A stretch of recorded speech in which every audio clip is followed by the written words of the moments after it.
Break के बाद एक बार फिर आप सभी का बहुत स्वागत है। नमस्कार, मैं सोनाली और आप देख रहे हैं केकेडी न्यूज। रुक करते कुछ खास खबरों की ओर। पहली खबर पर नजर डालते हैं। ये खबर रायबरेली से है। जहां रायबरेली भदोखर थाने के पास स्थित एक दुकान में अनियंत्रित होकर के बिजली के खंभों को तोड़ती हुई वर्णाकार निकल गई है। वहीं हादसे में एक 14 वर्ष का किशोर घायल हुआ है। सूचना पर बिजली विभाग के कर्मचारी पहुंचे हैं और मामले को संज्ञान में लिया। क्या नाम है आपका? पवन कुमार। कहाँ रहते हैं आप? बड़ौका। क्या हुआ है आज? गाड़ी आया अचानक आया कि दूसरे दिन कहाँ की गाड़ी है ये? पता लागत कि जौनपुर का है। अच्छा, कोई हताहत तो नहीं हुआ? कोई मतलब किसी तरह की कोई क्षति तो नहीं हुई? बच्चा मेरा गाड़ी के नीचे गया, उसी को चोट आई है। कहाँ है इस समय बच्चा? कहाँ है? बगल में है, दवा करा रहे हैं। कि ये कितनी समय का हादसा है? ये लगभग 7 साढ़े 7 का। क्या नाम है आपका?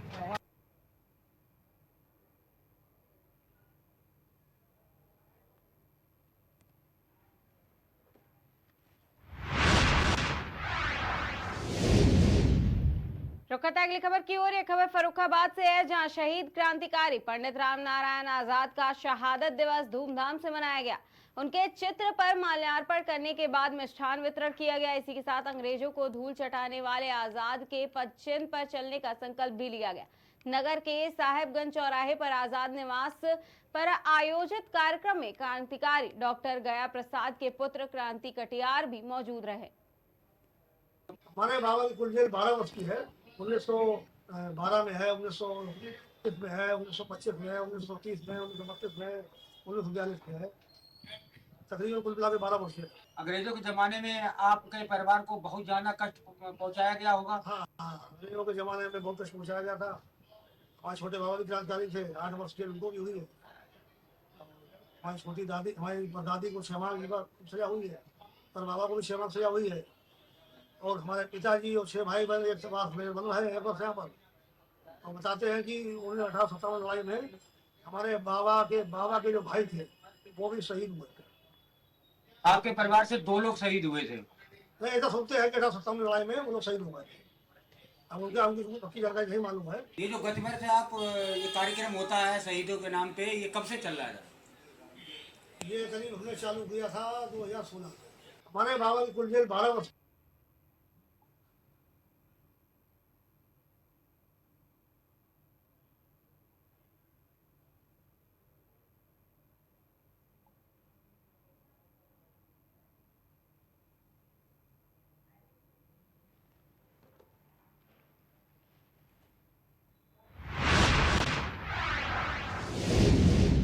रुक करते हैं अगली खबर की ओर। ये खबर गुवारा से है, जहां प्रदेश सरकार द्वारा सरकारी स्कूल में अध्ययनरत छात्रों को पौष्टिक आहार उपलब्ध कराए जाने का दावा किया जा रहा है, लेकिन ग्रामीण क्षेत्रों के स्कूलों में स्थित बिल्कुल उलट है। आपको बता दें कि इन स्कूलों में छात्रों को नियमानुसार भोजन उपलब्ध कराना तो दूर, बल्कि समूह संचालक स्कूल प्रबंधक की साठगांठ से खुलेआम नियमों का उल्लंघन किया जा रहा है। बच्चों को स्कूली शिक्षा के प्रति आकर्षित करने, बच्चों की अतिरिक्त पोषण उपलब्ध कराने एवं उनके स्वास्थ्य में सुधार लाने के उद्देश्य से शुरू की गई मध्याह्न भोजन योजना का बच्चों को समुचित लाभ नहीं मिल पा रहा है। अधिकांश स्कूलों और आंगनबाड़ी केंद्रों पर इन बच्चों को गुणवत्ता विहीन भोजन वितरित किया जा रहा है, जबकि बच्चों को पौष्टिक आहार देने हेतु शासन की ओर से मेन्यू भी निर्धारित किया गया है, लेकिन मध्याह्न भोजन वितरण करने वाले समूह संचालक मेन्यू को दरकिरार कर गुणवत्ता विहीन भोजन ही बच्चों को परोस रहे हैं, जिससे स्कूलों और आंगनबाड़ी केंद्रों पर बच्चों की संख्या लगातार घट रही है। खास बात यह है कि जब भी अधिकारी निरीक्षण करने जाते हैं तो स्कूल और आंगनबाड़ी केंद्रों पर बच्चों की संख्या ना के बराबर होती है, लेकिन वे भी बच्चों की कम उपस्थिति पर ज्यादा ध्यान नहीं देते हैं। बता दें, अधिकारियों और समूह माफिया की साठगांठ के चलते सरकारी स्कूलों में बच्चों को मिलने वाले मध्याह्न भोजन में जमकर धांधली हो रही है। वहीं इस बेहद गंभीर मामले में अधिकारियों और प्रशासन द्वारा कोई कार्रवाई नहीं की जा रही है। इस लापरवाही के चलते समूह माफिया गरीब बच्चों का निवाला छीन रहे हैं। बड़ाम लहरा जनपद के ग्राम पंचायत बंदा चंदौली की शासकीय प्राथमिक शाला में मध्याह्न भोजन में जमकर लापरवाही का ये मामला बताया जा रहा है। जानकारी के मुताबिक बंदा चंदौली के प्राइमरी स्कूल में 145 बच्चे अध्ययनरत हैं। वहीं इस मामले में कई बार विभागीय अधिकारियों से शिकायत की गई है, लेकिन आज तक कोई कार्रवाई नहीं हुई। देखना यह है कि कब तक विभाग मौन रहता है और इस पर कार्रवाई की जाती है। नाम है आपको? कौन सी क्लास में पढ़ती हैं आप? 5 में। आज खाना में क्या क्या बना? सब्जी कैसी बनी? और दाल बनती है? आज बनी है दाल? क्यों नहीं बनी आज? स्कूल कितने बजे खुलता है आपका? 10 बजे खुल जाता। छुट्टी कितने बजे होती? नाम है आपको? कौन सी क्लास में पढ़ती हैं आप? 5 में। आज खाना में क्या क्या बना? सब्जी कैसी बनी? और दाल बनती है? आज बनी है दाल? क्यों नहीं बनी आज? स्कूल कितने बजे खुलता है आपका? 10 बजे खुल जाता। छुट्टी कितने बजे होती? नाम है आपको?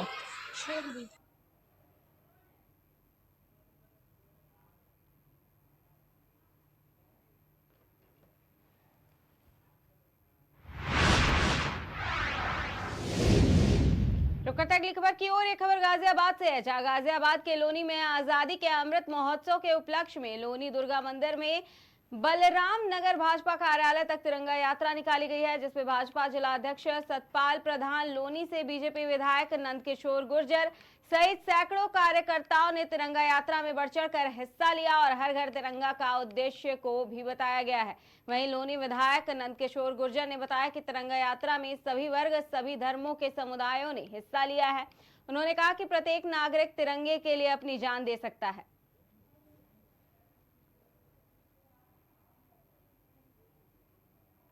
मोदी जी ने कई वर्षों से हर घर अभियान पूरे देश में चलाया, जिसके अंतर्गत भारत के हर घर में, हर दुकान पर, हर परिवार में तिरंगा लहराया जाए।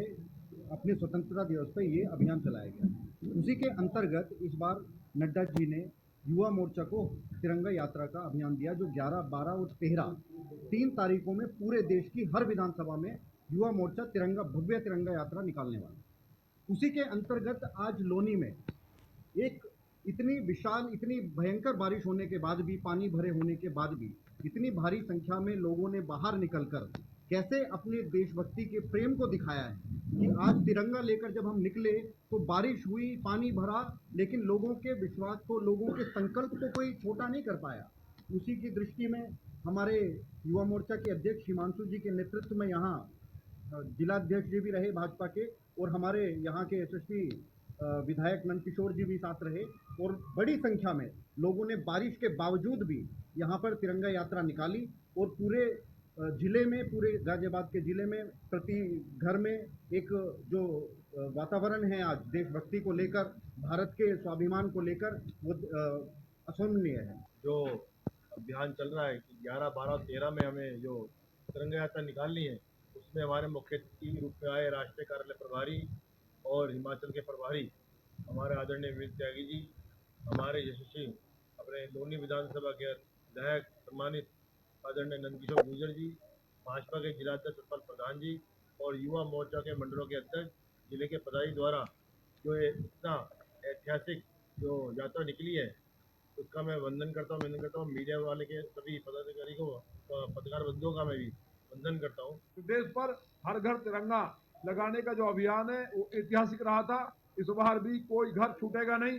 सभी धर्म, जाति, सभी वर्ग, समुदाय के लोगों ने यात्रा में भाग लिया है। मुझे उम्मीद है तिरंगा इस देश की आन बान और शान है। हर एक भाई बहन अपने घरों पे, पूरी लोनी विधानसभा के एक घर पे को लगाने का काम करेगा और देश की अस्मिता को दुनिया के सामने दिखाने का काम करेगा कि भारतवासी, एक व्यक्ति इस तिरंगे के लिए अपनी जान दे सकता है। और मैं आपके माध्यम से ये भी कहना चाहता हूँ कि बांग्लादेश में जिस तरह से वहाँ हमने हमेशा मदद की, वहाँ की प्रधानमंत्री भारत माई से सिद्ध हो गया कि दुनिया में भारत एक ऐसा देश है जहाँ कोई भी व्यक्ति शांति से रह सकता है। बराबर में तमाम 52 से ज़्यादा मुस्लिम देश थे, लेकिन उनको वहाँ भरोसा नहीं था। देश के यशस्वी प्रधानमंत्री माननीय मोदी जी और इस देश की आवाम, इस देश की जनता में भरोसा था। इसलिए बांग्लादेश के लोगों से भी आपके माध्यम से कहना चाहता हूँ कि वहाँ हिंदू समाज के जो लोग हैं, उन्होंने बांग्लादेश में बनाने का काम किया है। वहाँ माँ ढाकेश्वरी का मंदिर है, तमाम मंदिरों को नुकसान हुआ है, वो कायदे में रहें और अपनी हद में रहें तो ज़्यादा अच्छा है। तो मिलजुल कर रहें। आप सभी कार्यकर्ताओं को जो भी पूरी यात्रा में आए, वास्तव में मैं अभिभूत हूँ। इतना अद्भुत और इतनी विशाल यात्रा, इतने 4-4 फुट पानी में लगातार बारिश पड़ रही है, पूरा नौनी जगमग निकालने का काम किया। ऐसा कार्य युवा मोर्चा के कार्यकर्ता ही कर सकते हैं। मोदी जी ने कई वर्षों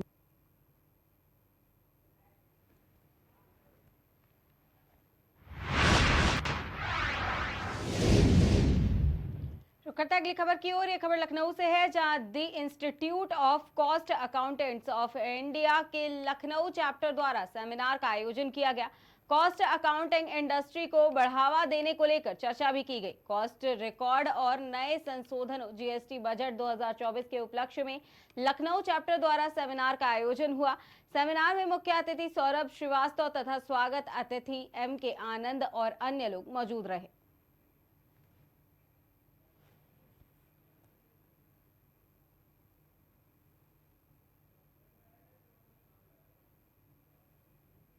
हमारे the institute of cost accountant of India Lucknow chapter ने आज यहाँ पे CMA मेंबर्स स्टूडेंट के लिए future of cost audit and क्या स्कोप है और कॉस्ट ऑडिट का क्या रिलेवेंस है, उसके ऊपर आज सेमिनार का आयोजन किया है।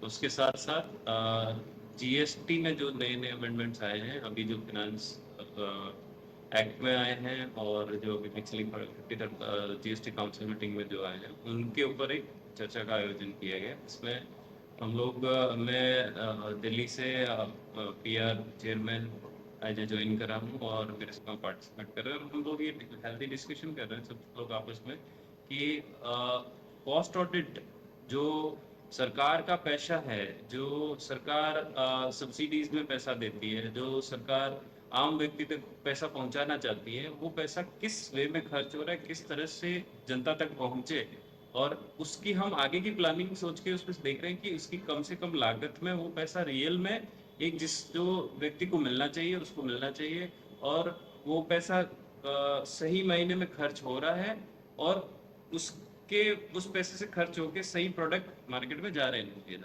उसके ऊपर एक संगोष्ठी का आयोजन किया गया जिसपे सारे कॉस्ट अकाउंटेंट अपना व्यू दे रहे हैं। वो कह रहे हैं कि जो जिनको आज 35 साल का एक्सपीरियंस है, वो सारे लोग इंडस्ट्री के लोग आए हुए हैं और वो इसमें एक गहन चर्चा कर रहे हैं कि आज गवर्नमेंट कितने सारे प्रोडक्ट है उसमें सब्सिडीज दे रही है। देखिए आपने सरकार अभी क्या हो रहा है, कुछ सरकार आए हैं जो फ्री बीज की बात कर रही है कि हम फ्री में ये दे देंगे, फ्री में ये दे देंगे। आप फ्री में कब तक दे दो? एक लिमिट होती है फ्री में देने की, उससे बियॉन्ड हमारा इंस्टीट्यूट ये काम करता है, सरकार को ये गाइड करता है कि आप फ्री में मत दो, कम कॉस्ट में किसी को, तो उसकी हम कॉस्टिंग निकालते हैं। आपने देखा होगा पहले सरकारें कहती थी कि 100 रुपए वहां से जाता है, नीचे तक पहुंचता ही नहीं है, 20-25 रुपए पहुंचता है। तो हमारा एक इंस्टीट्यूशन ये है कि आप अगर इस तरीके से किसी प्रोडक्ट को इस पे ये चेक एंड बाउंस लगा के और आप अगर भेजोगे तो पैसा नीचे भी पहुंचेगा और एक गुड क्वालिटी के प्रोडक्ट भी लोगों को जाएंगे। जैसे आप देखिए हमारा इंस्टीट्यूट का जो ओरिजिन है वो सेकेंड वर्ल्ड वॉर के टाइम में जब आर्म्स और एम्यूनिशन जब वॉर के लिए जाने वाले थे तो उसमें कॉस्ट प्लस प्राइसिंग के आधार पे हमारे इंस्टीट्यूट का उद्गम हुआ था कि भाई हमारा इंस्टीट्यूट ये देखेगा कि जो आर्म इक्विपमेंट्स है उस पर जो पैसा खर्च होने वाला है वो रियल में उसकी कॉस्टिंग क्या है और उस पर कितना पैसा है, क्योंकि करते हैं अगली खबर की ओर। ये खबर भी लखनऊ से है, जहां राप्ती महिला क्लब की महिलाओं द्वारा हरियाली तीज उत्सव कार्यक्रम का आयोजन किया गया, जिसमें महिलाएं सज धज कर 16 श्रृंगार कर पहुंची हैं। मीडिया से बात करते हुए अध्यक्ष द्वारा बताया गया कि पिछले कई सालों से लगातार इस कार्यक्रम का आयोजन किया जा रहा है। यह त्योहार सावन के महीने में भव्य रूप से मनाया जाता है। इसको सुहागन महिलाएं बड़े ही उत्साह के साथ मनाती हैं।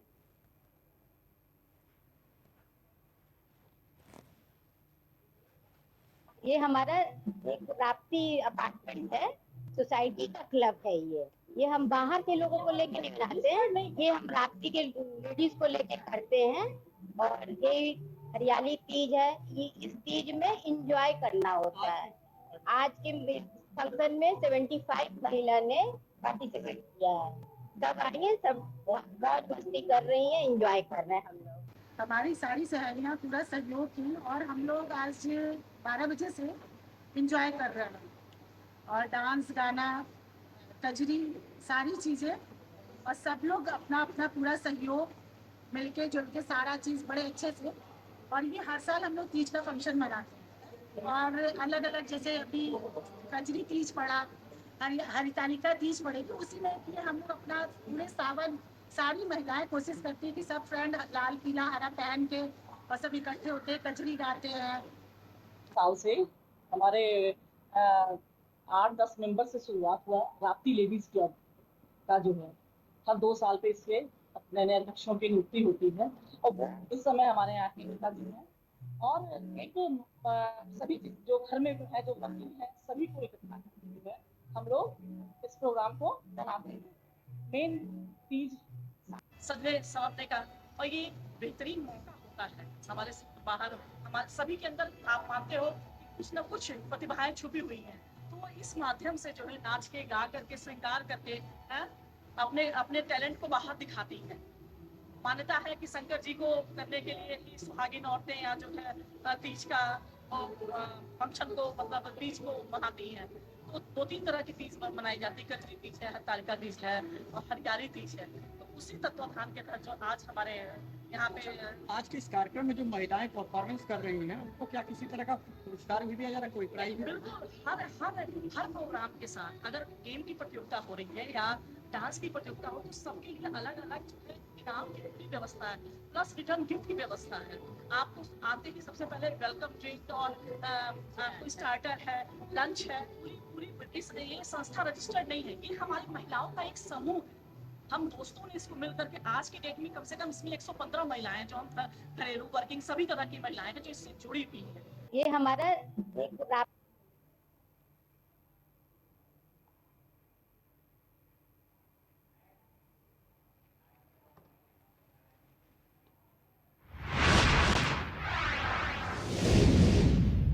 रुक करते हैं अगली खबर की ओर। ये खबर सोनभद्र से है, जहां जनपद सोनभद्र के चोपन में प्रत्येक वर्ष की भांति इस वर्ष भी डाला नगर से आने वाली भव्य कांवड़ यात्रा को ध्यान में रखते हुए चोपन घाट पर कार्यकर्ताओं ने एसएफडी के माध्यम से स्वच्छता के कार्यक्रम का आयोजन किया है। बता दें, सावन माह के पवित्र महीने में यह भव्य कांवड़ यात्रा प्रत्येक वर्ष जल भरने के लिए चोपन घाट पर भक्त आते हैं और बड़ी संख्या में जल भर करके भक्त चोपन घाट से जल भर के डाला में विराजमान अचलेश्वर महादेव मंदिर पर जलाभिषेक के लिए प्रस्थान करते हैं। इस अवसर पर प्रांत जनजातीय कार्य संयोजक मनमोहन निषाद ने बताया कि आभा वीप के विद्यार्थी एसएफडी पर्यावरण एवं धारणीय विकास के प्रति सामाजिक चेतना एवं विद्यार्थियों के माध्यम से जागरूकता लाने का काम करती है। हम लोगों का मकसद यह है कि जो डाला है, डाला नगर में अचलेश्वर महादेव मंदिर शीर्ष पे विराजमान है महादेव जी, उनके यहाँ चोपन सोन नदी से लगभग 10,000 की संख्या में श्रद्धालु जाते हैं और वहाँ पे जलाभिषेक करते हैं सावन के आखिरी सोमवार को। तो उसी के निमित्त विद्यार्थी परिषद के एसएफडी के माध्यम से हम सब सोनभद्र जिले के कार्यकर्ता यहाँ मिलकर स्वच्छता अभियान का कार्यक्रम कर रहे हैं। घाट पर हमेशा सफाई होती है कि अभी आप लोग द्वारा? ये घाट पे हमेशा सफाई नहीं होती है। सावन के आखिरी सोमवार को जब कांवड़ यात्रा का होने का रहता है कार्यक्रम, तब विद्यार्थी परिषद के लोग यहाँ पे आके स्वच्छता अभियान चलाते हैं। इसके पहले यहाँ पे बहुत सारी मिट्टी जमी थी, जिससे लगा कि श्रद्धालुओं को आने जाने में गिर सकते हैं, समस्या हो सकती है। उसको देखते हुए विद्यार्थी परिषद ने एसएफडी के माध्यम से स्वच्छता अभियान का यहाँ पे यहाँ गंदगी कैसे हो जाती है? गंदगी यहाँ पे बकरी उकरी और जो बरसात के कारण जल स्तर बढ़ा, उसमें मिट्टी कुछ नदी से कुछ बह के आई, वही सीढ़ियों पे जमी थी। लगभग कितने समय से आप लोग सफाई कर रहे हो, कितना समय लगेगा? लगभग हम लोग 2 घंटे से अभी कर रहे हैं, अभी कम से कम 2 घंटा और लग सकता है। सावन के लिए कुछ भक्तों को सूचना या सूचना है, सब शांतिपूर्ण आए लेकर वहाँ क्या बोलते हैं महादेव मंदिर पर जला करें। हम लोग का मकसद यह है